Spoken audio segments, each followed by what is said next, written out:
Hey guys, and welcome back to the Learning Droid. I didn't mention this in the last video, but I will in this one, while we're going through the patterning bit with the Weller machine. Thanks to Red SK Illustrations over on Facebook for my new channel art. He's a great guy, does some brilliant art over on Facebook, guys, go check him out. He'll be linked in the bottom of all my videos from now on, because he's my new channel art guy. So, as before, we're using the detail shader point, and I'm using the edge to do the lines. It's a fairy design, as you can see. Reasonably high temperature guide, I think it's set on a 5 or a 6 for this. And again, it's done on sanded basswood. And then guys, I switch over to use the flat at a slightly lower temperature, hence why you saw me checking it, to shade in a couple of shaping lines. I switch over here, guys, to the spear point, because I'm looking for a slightly straighter, more controlled line. And I'm using the spear point here, guys. I actually later on decide that the oh no, I'm using the detail point here, I think. Yeah, I think I'm using the detail point here, the flattened detail shader point for this section. The spear point I use later on. As you can see, guys, I'm always drawing the piece, or drawing the pyrography machine back away from the point, because I don't want it to dig into the wood at all. Gentle pressure, long lines are drawn strokes, all nice and controlled.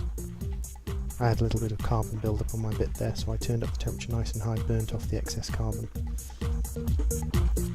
As always, guys, turning a piece of wood, little taps here to make the stars, and now I'm on to using my spear point. And I use the tip of the spear point to make the dots, a little bit of shading in.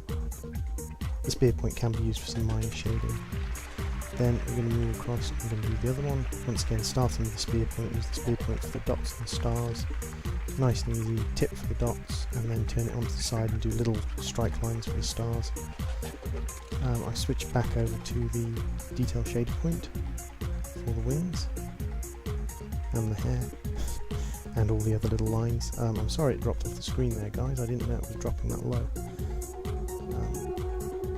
With this, guys, as with everything, it's all about sort of getting to know the different bits you're using, the different tools you're using. I think maybe the camera shifted when I filmed this section because it's far lower down than it should be. As you can see, guys, try and turn the piece where you can to make sure that you're pulling the pyrography pen in the direction that's most comfortable for you. And then again, using the base of that point for the shading. Here, guys, I switched over to a thick detail point, so a heavy detail point, because the hoop of the detail point gives me a good angle for the strike lines for the ball of wool and also for the cotton and things. I'm going to stay with the detail point for that, and I'm also going to use it for working these things. Straight lines for the edges of the mirror and little dots for the ring of the mirror, just gentle tapping to get the little dots for the design in the mirror. And there's my hair, guys. Every video.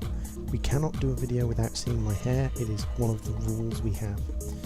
We're still using the detail point, and we're using the edge of the detail point, the thick detail point, for doing these words. Medium temperature, guys, so that it glides over the wood. Very, very light pressure, barely touching the wood at all. Just enough weight that it's scarring it. Then moving on to using a extra thick detail point. Barely fitting my machine. I don't know why I made that one so small. The extra thick detail point, guys, so that we can do these lines nice and easily. It's, again, drawing the machine backwards wherever I can, drawing the machine away from the point rather than pushing it forwards. Digging into the wood, guys, is something a lot of people have problems with at the beginning. It causes your lines to stutter, it causes your lines to dig, gives you blobbing, things like that.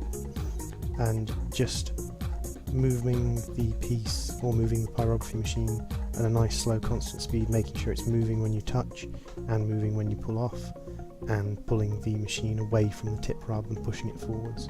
Switch back onto the detail shader and use the edge of the detail shader as before to get the wings and the hair design and things.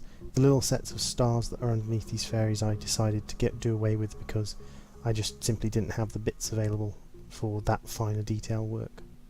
Because this is actually quite small, guys. This is only 4 inches, and so those little stars are less than a centimetre, less than half a centimetre, which makes it very hard to actually do the stars without them just turning into blobs. So guys, this is another piece I did. Once again, another gift for a friend of mine who wants it for the children of one of her friends. It's a nice little piece, guys. I really enjoyed making it. I'm afraid we're going to lose the end of this because my camera lost batteries, but the end is just a little bit of extra shading using the flat part of the detail shader point. A little bit of shading on the wings, a little bit of shading on the faces and the hair, just to add a little bit more depth and detail. And thanks for watching, guys. I'll see you again next time.